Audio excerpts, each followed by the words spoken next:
이 대림이라고 하는 뜻이 무엇인가 하면 바로 우리가 오실 분을 준비하고 기다린다 라고 하는 뜻을 가지고 있습니다. 즉, 곧 임하실 이를 맞이할 준비를 하는 계절, 이것이 바로 대림절입니다. 그러면 이 대림절에는 우리가 이렇게 보라색으로 휘장을 놓았습니다. 이 보라색이라고 하는 것은 회개와 기다림의 뜻을 가지고 있습니다. 이 대림절을 맞이하여서 우리가 좀 더 하나님 앞에 회개하고 정말 오실 그 주님을 기다리면서 우리가 이 대림절의 절기를 보낼 수 있는 성도 여러분들이 되어야 됩니다. 또 보면 초를 4개를 올려놓았습니다. 초를 4개를 올려놓았는데 4개의 뜻이 다 다릅니다. 첫 번째는 소망이고, 두 번째로는 평화이고, 세 번째로는 기쁨이고, 네 번째는 사랑입니다. 그래서 이 초 하나하나에 의미가 있는 것입니다. 소망과 평화와 기쁨과 사랑이라고 하는 뜻을 가지고 있어요. 오늘 보면 초를 1개를 켜 놓았습니다. 이제 다음 주는 2개가 될 것이고 3개가 될 것이고 4개가 될 것인데, 이 점진적 점등이라고 하는 것은 바로 점점 빛이 강하여지는 구원의 여정을 이야기하기 위하여서 바로 이렇게 초를 하나씩 불을 비추어 나아가는 것입니다. 그러면 이 대림절을 맞이하여서 우리가 어떻게 신앙의 길을 걸어가야 될 것인가 라고 하는 것이 참으로 우리에게는 너무나도 중요하겠지요. 재미있는 우화, 여러분들이 잘 알고 있는 햇장이와 개미의 우화를 여러분들 잘 아실 줄 압니다. 여름 내내 아주 뜨거운 햇살로 인하여서 일하기가 너무나도 힘들고 어려울 때에 개미는 땀을 뻘뻘 흘리면서 일을 하는 겁니다. 그런데 배짱이는 나무에 올라가서 노래만 부르고 있었습니다. 배짱이는 개미들을 향하여 이야기를 하는 거예요.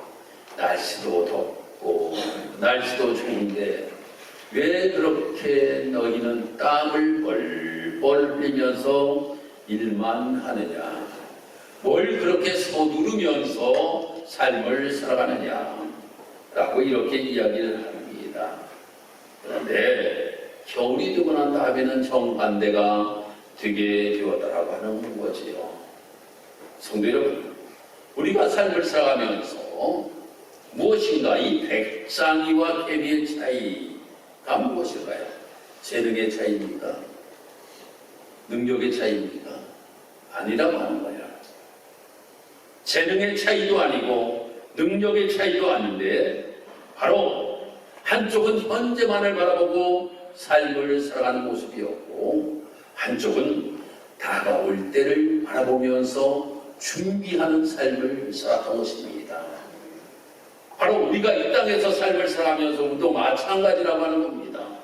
우리가 삶을 살아가면서 저 배짱이와 같이, 그래 날씨가 너무나도 좋구나, 이때는 우리가 놀자, 이때 우리가 참으로 즐기면 된다라고 하는 생각을 가지고 삶을 살아갈 수도 있지만, 우리가 무엇인가 미래를 내다보면서 삶을 살아가는 우리의 삶의 모습이라고 하면, 무엇인가 준비하며 삶을 살아갈 수 있는 우리의 모습이 되어야 된다라고 하는 겁니다. 제가 목회계획 세미나를 갔다가 저 대관령을 거쳐서 이제 오대산에 갔었습니다. 저녁 약속이 되어 있었는데, 여러분들이 점심 식사를 하였던 9일 식당이 저녁 5시부터 식사를 한다고 하여서 시간이 조금 남아서 제가 오대산 둘레길을 아내와 함께 걸었습니다. 이렇게 아내와 함께 둘레길을 걷는데 거기에는 많은 아주 작은 생명체가 있었습니다. 그것이 무엇인가 보니까 다람쥐예요. 아니, 다람쥐는 왜 그렇게 바쁜지요? 근데 저 깜짝 놀랐습니다. 다람쥐가 사람을 잘 따르는 거예요. 얼마나 사람을 잘 따르는지. 저가 둘레길을 걸어가고 있는데 한 마리는 계속 저를 쫓아오는 거예요. 아니, 다람쥐가 사람을 쫓아오는 건 처음 봤습니다. 그래서 제가 사진을 다 찍어 놓았어요. 다른 다람쥐들도 참으로 많이 있는데 왜 그렇게 바쁜지 말입니다.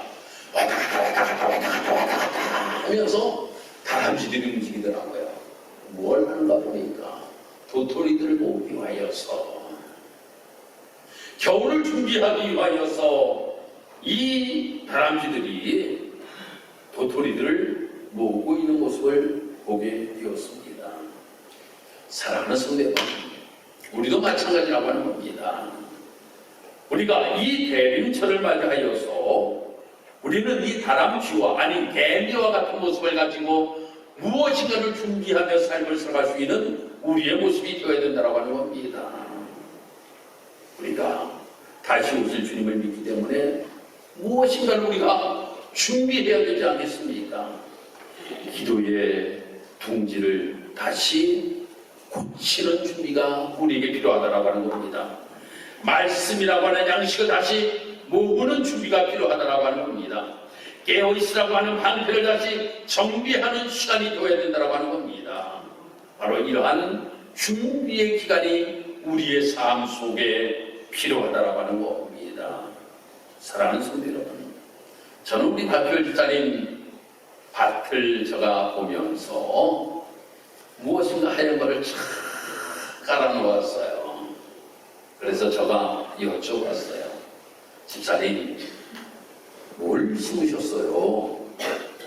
마늘을 심으셨대요. 한 겨울에 마늘이 그 안에서 다 얼어 죽지 않을까?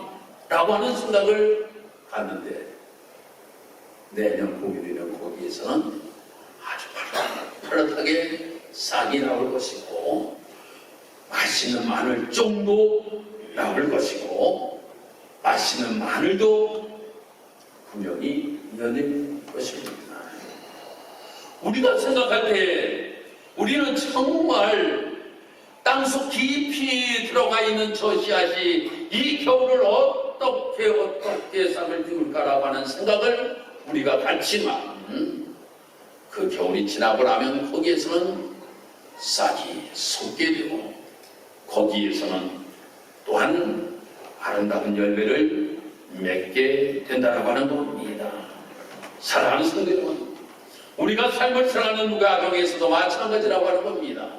우리가 너무나도 험난한 시대의 삶을 살아가다 보니까 생각하기를, 이렇게 험난한 시대 속에서 무엇인가 우리에게 빛이라고 하는 것이 우리에게 다가올까라고 하는 이러한 생각을 가지고 삶을 살아가고 있을 때가 참 많이 있다라고 하는 겁니다. 성도 여러분, 예수님이 오시기 전에 준비하는 사람이 있었습니다. 그 준비하는 사람이 누구였는가 하면 바로 세례 요한이었다라고 하는 겁니다. 예수님이 오실 것을 준비하는 사람이 있었는데 그 준비한 사람이 세례 요한이었다라고 하는 거예요. 그런데 이 세례 요한은 엄청나게 어려움을 당하였다라고 하는 겁니다. 광야와 같은 삶을 살았던 사람이 바로 세례 요한의 모습이었다라고 하는 겁니다. 사랑하는 성도 여러분, 정말 하나님은 언제나 광야와 같은 이러한 상황 속에서 하나님의 역사가 일어나는 모습들을 우리는 보게 된다고 하는 겁니다.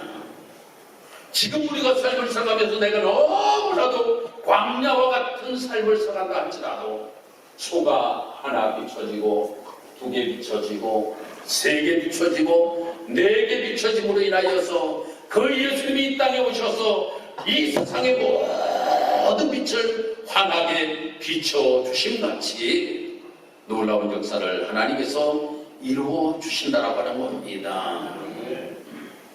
광야의 삶, 이 광야의 삶의 모습을 보면 이스라엘 백성도 하나님의 적극적인 도우심이 있음으로 인하여서 그들이 삶을 살아갈 수가 있었다라고 하는 겁니다. 그들이 광야의 삶을 살아갈 때에 하나님께서는 만나가 필요하냐? 만나를 주셨잖아요. 메추라기가 필요하냐? 메추라기를 주셨잖아요. 물이 필요하냐? 물을 주셨잖아요. 광야와 같은 세상 속의 삶을 살아갈 때에 나는 도저히 할 수 없지만 하나님은 모든 것들을 이루어 나가신다라고 하는 겁니다. 여러분, 우리가 요즘 마태복음을 새벽기도에 함께 묵상하고 있습니다. 마태복음을 읽다 보면 예수님께서 행하시는 기적의 역사를 우리가 보게 되면 정말 광야와 같은 모습이었습니다. 어떤 광야와 같은 모습입니까? 백성들이 너무나도 배고파서 그들이 굶주림 속에 놓여 있을 때에 예수님께서 너희들이 가진 것이 없느냐? 라고 물을 때에 물고기 2마리가 보리떡 5개를 한 아이가 예수님께 바칩니다. 그 5,000명이라고 하는 많은 사람들이 모여있는 곳에 보리떡 5개, 물고기 2마리라고 하는 것은 광야와 같은 모습이라고 하는 겁니다. 그런데 예수님께서 축사를 하시니까 거기에서 5,000명이 먹고도 남는 놀라운 역사가 나타나게 되었다라고 하는 겁니다. 개인적인 모습을 보면 어떤 사람은 말 못하는 사람이 있었다라고 하는 겁니다. 정말 광야와 같은 모습을 가지고 삶을 살아가는 사람의 모습이에요. 말을 하고 싶은데 말을 할 수가 없어요. 청각의 장애를 가지고 있으니 말을 하려고 하여도 할 수가 없는 광야와 같은 모습을 가지고 삶을 살아갑니다.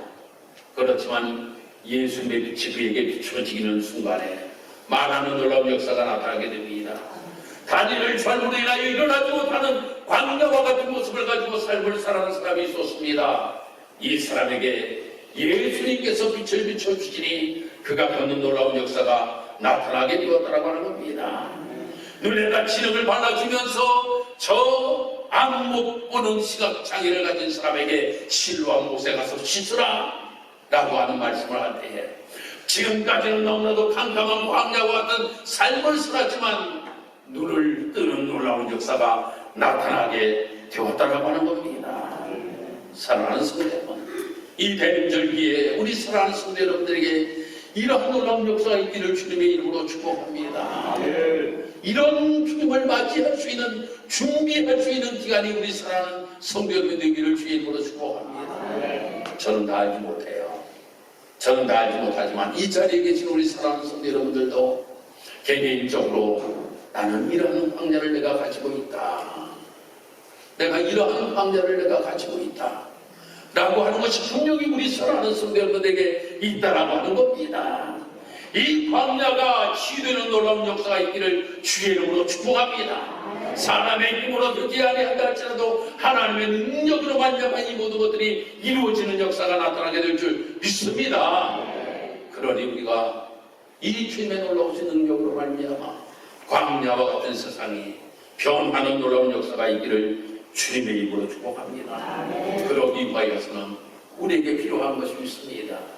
그 필요한 것이 무엇인가 하면 이 대림절기에 내가 좀 더 겸손해야 되고 내가 좀 더 하나님 말씀에 순종하고 삶을 살아가는 모습이 되어야 된다고 하는 겁니다. 겸손과 순종이라고 하는 것은 우리 그리스도인들에게 너무나도 필요한 것이라고 하는 겁니다. 예수님이 이 땅에 오실 때에도 가장 낮은 곳으로 예수님께서 오셨잖아요. 마구간에 마구간으로 예수님께서 오셨다라고 하는 겁니다. 요한일실 목사님은 말씀하시듯 이렇게 말씀하셨어요. 하나님께서 주신 빛에 충실히 살라 라고 하는 겁니다.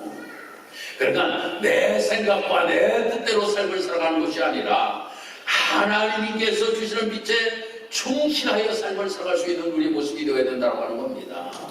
하나님께서 나에게 이렇게 빛을 비춰주시면 그 길을 향하여 내가 가는 자의 모습이 되어요.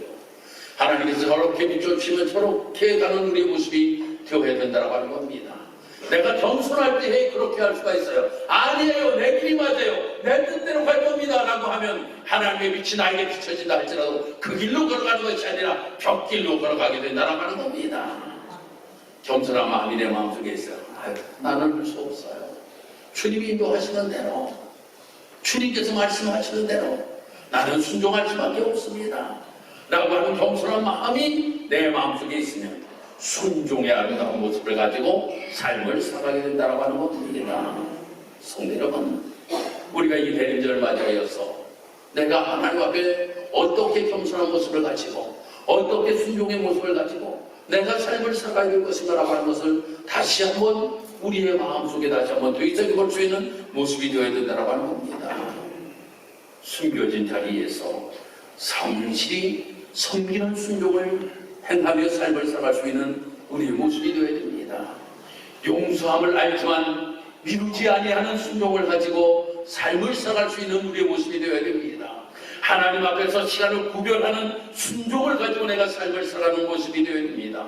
주어진 십자가를 지고 가는 순종이 우리에게 필요하다고 하는 겁니다. 화나도 말고 상처 주지 않는 순종의 모습을 가지고 삶을 살아가야 된다고 하는 겁니다. 이러한 모습을 가지고 정말 삶을 살아갈 때에 이 순종이 주님의 길을 평탄하게 만드는 놀라운 역사가 나타나게 된다고 하는 겁니다. 이 모습이 주님, 나의 모습 되기를 원합니다. 할렐루야. 이 모습이 나의 모습 되기를 원합니다 라고 하는 고백이 우리의 삶 속에서 고백되어져야 된다고 하는 겁니다. 그러면 이 대림절을 맞이해서 우리에게는 새 희망을 맛보게 된다고 하는 거예요. 새 희망을 맛보게 돼요. 이사야는 이사야 40장 5절에서 이렇게 말씀합니다. 모든 육체가 하나님의 구원을 보리라 라고 이렇게 말씀합니다. 이 대림절의 메시지는 분명합니다. 현재의 어둠이 있다 할지라도 그 어둠이 전부가 아니라고 하는 거예요. 바로 미래에 우리에게는 새로운 희망이 있다라고 하는 것을 말씀해 주고 있다라고 하는 겁니다.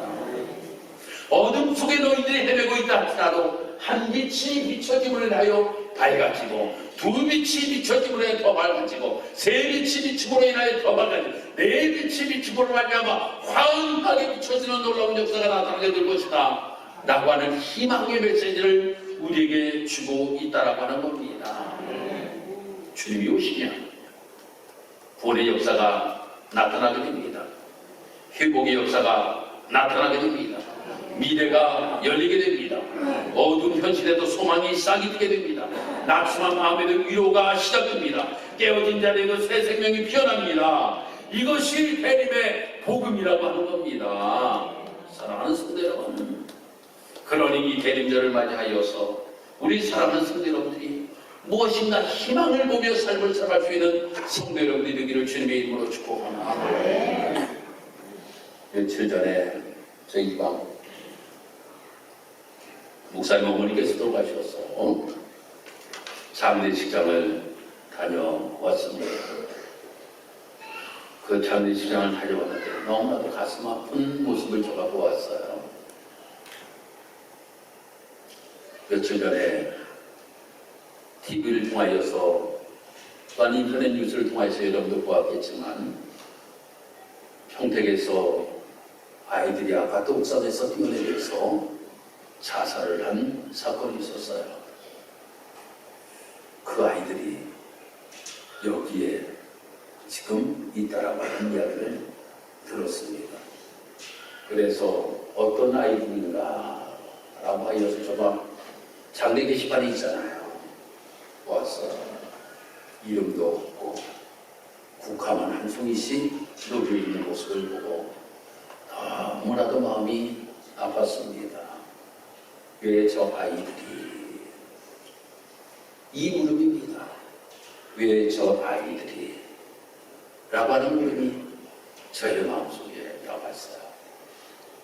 마침 내가 이 설교를 준비하면서 그렇구나, 희망이 없이 우리가 이 땅에서 삶을 살아가는 것은 우리는 모든 것들을 절망의 나래로 떨어뜨릴 수밖에 없다라고 하는 거예요.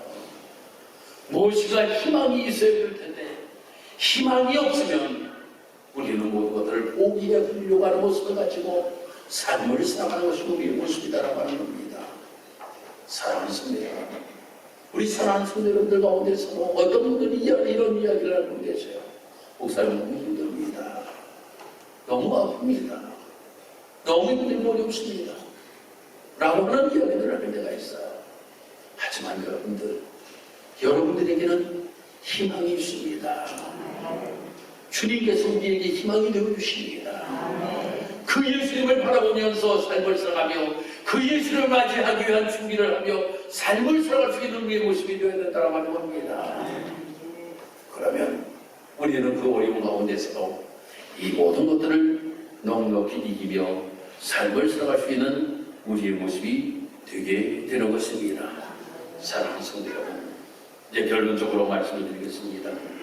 우리가 주님을 맞이하기 위해서 오늘 우리는 무엇을 어떻게 준비하며 삶을 살아갈 것인가 라고 하는 것이요. 정말 나의 지친 마음, 힘들고 어려움에서 헤어나오지 못하는 이러한 마음을 말씀으로 여러분들 다시 한번 세우는 귀한 성도 여러분들 되기를 주님의 이름으로 축복합니다. 성도 여러분, 혹시 우리가 삶을 살아가면서 어그러진 관계 속에서 삶을 살아가고 있지는 않습니까? 이것을 다시 한번 회복하는 우리 사랑하는 성도 여러분이 되기를 주님의 이름으로 축복합니다. 내가 하나님 앞에 기도하고 싶은데, 내가 정말 하나님 앞에 기도하고 싶은데 내가 하나님 앞에 기도하지 못하는 나의 삶의 모습, 다시 한번 기도의 자리를 다시 일으켜 세워주시는 준비의 기간이 대림절이 되기를 원합니다. 주님을 위해 작은 선행 하나를 실천하며 삶을 살아가는 나의 모습이 되게 하시고, 내 주변의 사람들에게 작은 선행을 실천하며 삶을 살아갈 수 있는 이러한 모습이 나의 삶의 모습이 되기를 원합니다. 대림절, 이 대림절을 통하여서 다시 시작할 수 있는 은혜의 계절임을 우리가 분명히 깨달을 수 있는 우리 사랑하는 성도 여러분들이 되기를 바랍니다. 그래서 내가 무거운 십자가를 내가 지고 간다 할지라도 그 십자가를 지고 내가 언신의 자리에서 떠나지 아니하고 주님께서 나에게 필요로 하시는 모든 것들을 감당하며 삶을 살아가겠다고 하는 이러한 고백, 이것이 우리 사랑하는 성도 여러분들이 되기를 주님의 이름으로 축복합니다. 그래서 우리가 이러한 기도를 드리길 바랍니다. 주님, 제 마음의 광야에 당신의 길을 내려주었기를 원합니다. 당신의 오심을 기쁨과 순종으로 준비하게 하여 주옵소서 라고 하는 이러한 고백을 우리가 주님께 드림으로 인하여서 이 대림절을 통하여서 주님이 나에게 베푸시고자 하시는 은혜를 경험할 수 있는 우리 귀한 성도 여러분의 나 되기를 주님의 이름으로 축복합니다. 기도합니다. 할렐루야. 하나님 감사합니다. 은혜 가운데 오늘도 주의 제자와 하나님 앞에 예배할 수 있도록 하나님이 도와시고 도우신 것 감사합니다. 대림절 첫 주일을 맞이하였습니다. 주님의 오심을 준비하기 위한 내 마음의 상태 다시 한번 되돌아볼 수 있는 우리의 모습이 되기를 원합니다. 참으로 지금 광야와 같은 시대 속에 내가 삶을 살아가고 있다 할지라도 주님께서 함께 하심으로 인하여서 광야와 같은 세상 속에서 주님께서 능력을 우리에게 행하시는 놀라우신 경험이 우리의 삶 속에 나타날 수 있도록 하나님이 도와시고 도와주옵소서. 그러므로 인하여 우리 사랑하는 모든 성도들이 이 땅에서 삶을 살아가는 동안에 주님 때문에 희망으로 삶을 살아갈 수 있기를 원합니다. 그 희망 속에 정말 놀라우신 하나님의 은혜를 경험할 수 있는 우리 사랑하는 성도들이 될 수 있도록 주님이 도와시고 축복하여 주옵소서. 감사드리며 예수님 이름으로 기도드리옵나이다. 아멘.